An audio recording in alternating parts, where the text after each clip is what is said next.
ओम शांति।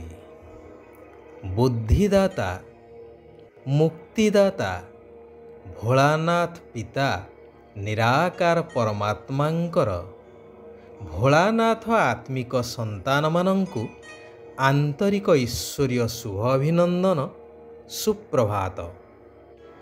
जड़े धनी व्यक्ति गोटे अंचल रोते दयालु स्वभावयुक्त दान धर्म रे सर्वदा तांकर मन थाए। तांकर तीनी पुओ समस्ते मध्य उपयुक्त थिले। शिक्षा दीक्षा स्वभाव सबुथिरे उत्तम थिले। बड़ पुअर विवाह उपयुक्त बयस हेबारु तार विवाह कराई देले। किछि दिन सबकिछि ठीक ठाक चलिला। धीरे धीरे पुओ बोहूंकर मानसिकतारे परिवर्तन लक्ष्य कले पिता। कारण बड़ पुओ भल सरकारी चाकरीटीए करिथिले एवं बोहू मध्य पारिवारिक प्रथा परंपरा सामाजिक विधि व्यवस्था ठारू मुक्त होई स्वच्छंदरे जीवन बितेइबार आशा रखुथिला।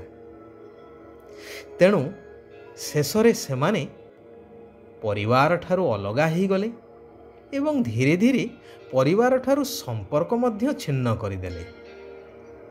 कथारे अछि ना, खाली मन शैतानर घर। पति कर्मक्षेत्र को बाहरी जिबा परे पत्नी एकाकी रही नानादि व्यर्थ चिंतनर आदि ही गले। आधुनिकतार द्वाही देई पत्नी अन्य आधुनिका महिला मानक संस्पर्श रे आसी दिन को दिन आहुरी विपथगामी हेबारे लागिले। क्लब पार्टी आदि जीवाकू लागिले। सेथिपाई मध्य अधिक अर्थर आवश्यकता पड़िला। तेणु पति को सला सुतुरा करी अनीति बा दुर्नीति उपाय रे अर्थ रोजगार करैबा लोभ देखेले। पति मध्य पत्नीर मिठा मिठा कथारे भूली ठीक भूलर विचार न करी दुर्नीति करने लगिले। चोर घर तो सबुदिन अंधार न थाए ना। दिने लांच नेउथिबा समय रे बाबू धरा पड़ी गले, जेल गले एवं चाकरी हरई बसिले। एणे अर्थर घोर अभाव एवं पति जेल रे।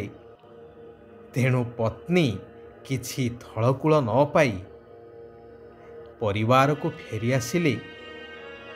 हेले तांकर कार्यकलाप चालीचरणी आदि विषय रे सबु खबर पाई सारी थिले शाशुघर लोक।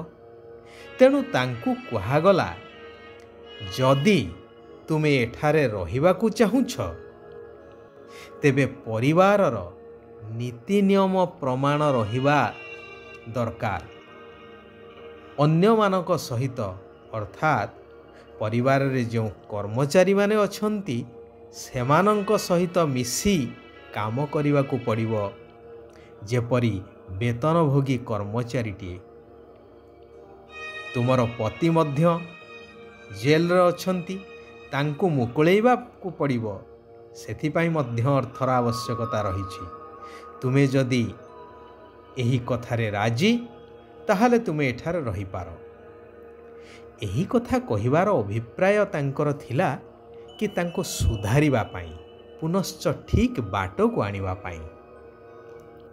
अनन्योपाय होई बहु ससुरंक कथारे राजी हेई अन्य कर्मचारी मानक सहित मिसी रोषेई आदि कार्य करिबाकू लागिले।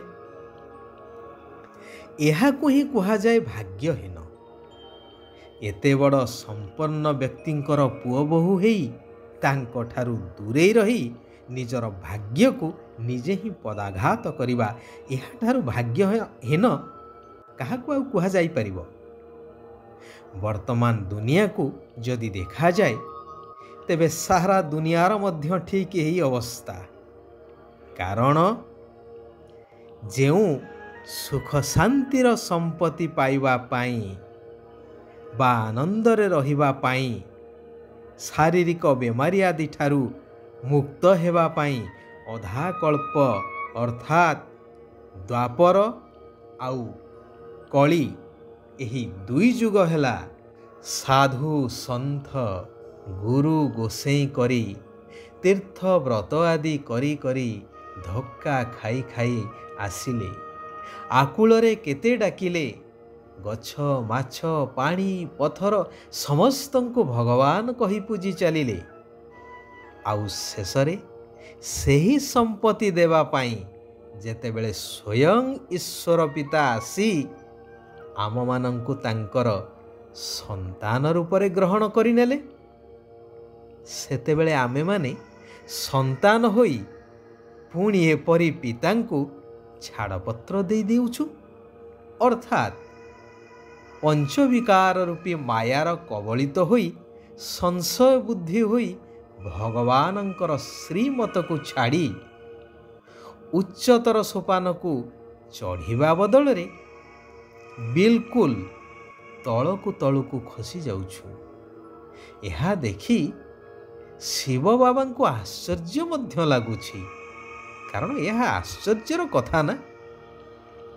କିନ୍ତୁ ଯେଉଁମାନେ ଏଇ ପୁରୁଷୋତ୍ତମ କଲ୍ୟାଣକାରୀ ସଙ୍ଗମ ଯୁଗରେ ବାବାଙ୍କ ଦ୍ୱାରା ରଚାଯାଇଥିବା ରୁଦ୍ର ଜ୍ଞାନ ରୂପକ ଯଜ୍ଞର ଅନ୍ତରର ସହିତ ବହୁତ ଭଲ ଦାୟିତ୍ୱ ନେଇଥାନ୍ତି ବା ସେବା କରିଥାନ୍ତି ଏବଂ ସର୍ବଦା ଶ୍ରୀମତରେ ଚାଲି ବାବାଙ୍କର ଆଜ୍ଞାକାରୀ ହୋଇ ରହିଥାନ୍ତି, ସେମାନଙ୍କୁ ଶିବ ବାବାଙ୍କ ଦ୍ୱାରା ବହୁତ ଭଲ ଦକ୍ଷିଣା ମିଳିଥାଏ।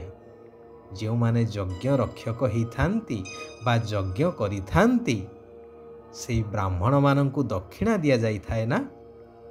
ଏଠାରେ ତ କୌଣସି ସ୍ଥୂଳ ଯଜ୍ଞ ନୁହେଁ, ଜ୍ଞାନ ଯଜ୍ଞ। ଯେଉଁ ଜ୍ଞାନ ଯଜ୍ଞରେ ନିଜ ଭିତରେ ଥିବା ଅବଗୁଣ ବିକାର ରୂପକ ଆହୁତି ଦିଆଯାଇଥାଏ।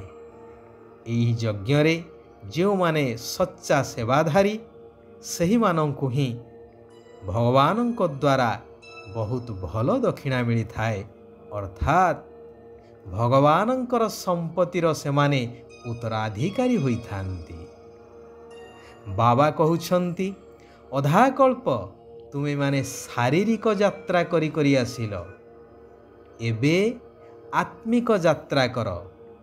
ନିଜକୁ ବିନ୍ଦୁ ଆତ୍ମା ନିଶ୍ଚୟ କରି ନିରାକାର ପରମାତ୍ମା ବିନ୍ଦୁକୁ ମନେ ପକାଇବା ଏବଂ ନିରାକାର ଦୁନିଆ ଅର୍ଥାତ୍ ନିଜସ୍ୱ ଆତ୍ମିକ ମୂଳ ଘରକୁ ମନେ ପକାଇବା, ଏହା ହିଁ ହେଉଛି ଆତ୍ମିକ ଯାତ୍ରା।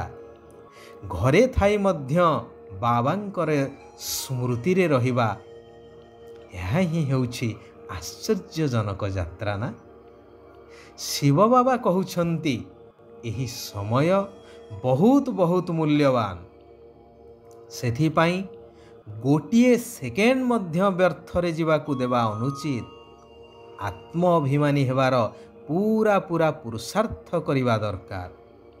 ଚାଲିବା ବୁଲିବା କର୍ମ କରିବା ସମୟରେ ମଧ୍ୟ ବାବାଙ୍କୁ ସ୍ମରଣ କରି ନିଜର ଆତ୍ମିକ ଅବସ୍ଥାକୁ ପକ୍କା କରିବା ଉଚିତ। ମିଠା ବାବାଙ୍କର ସନ୍ତାନ, ତେଣୁ ବହୁତ ମିଠା ସ୍ୱଭାବଯୁକ୍ତ ହେବା ଦରକାର। କାହାକୁ ମଧ୍ୟ ଦୁଃଖ ଦେବା ଅନୁଚିତ, ଚାହେ ମନ ବଚନ ବା କର୍ମ ହେଉ। ଯଥାର୍ଥ ବିଧି ଦ୍ୱାରା ବ୍ୟର୍ଥକୁ ସମାପ୍ତ କରି ପ୍ରଥମ ଶ୍ରେଣୀକୁ ପ୍ରାପ୍ତ କରୁଥିବା ପରମାତ୍ମ ସିଦ୍ଧି ସ୍ୱରୂପ ହୁଅ। ଯେପରି ଆଲୋକର ଉପସ୍ଥିତିରେ ଅନ୍ଧକାର ସ୍ୱତଃ ହିଁ ଦୂର ହୋଇଯାଇଥାଏ, ସେହିପରି ନିଜର ସମୟ ସଂକଳ୍ପ ଶ୍ୱାସକୁ ସଫଳ କରିବା ଦ୍ୱାରା ବ୍ୟର୍ଥ ଆପେ ଆପେ ସମାପ୍ତ ହୋଇଯାଏ। ଦୁନିଆରେ ରିଦ୍ଧି ସିଦ୍ଧି ଦେଖାଉଥିବା ଆତ୍ମାମାନେ ଅଳ୍ପ କାଳର ଚମତ୍କାରିତା ଦେଖେଇଥାନ୍ତି, କିନ୍ତୁ ତୁମେମାନେ ଯଥାର୍ଥ ବିଧି ଦ୍ୱାରା ପରମାତ୍ମ ସିଦ୍ଧି ପ୍ରାପ୍ତ କରୁଛ। ପ୍ରକୃତ ଜ୍ଞାନୀ ତାଙ୍କୁ କୁହାଯିବ ଯିଏ ଅପକାରୀ ଉପରେ ମଧ୍ୟ ଉପକାର କରିଥାନ୍ତି। ଆଚ୍ଛା, ଆଜି ପାଇଁ ଏଇଠାରେ ଆମେମାନେ ବିରାମ ନେବା। ସାରା ବିଶ୍ୱର ଆତ୍ମାମାନଙ୍କର କଲ୍ୟାଣ ହେଉ। ସମସ୍ତେ ସୁଖ ଆଉ ଶାନ୍ତିର ଅନୁଭବ କରନ୍ତୁ। ଓମ୍ ଶାନ୍ତି, ଓମ୍ ଶାନ୍ତି, ଓମ୍ ଶାନ୍ତି।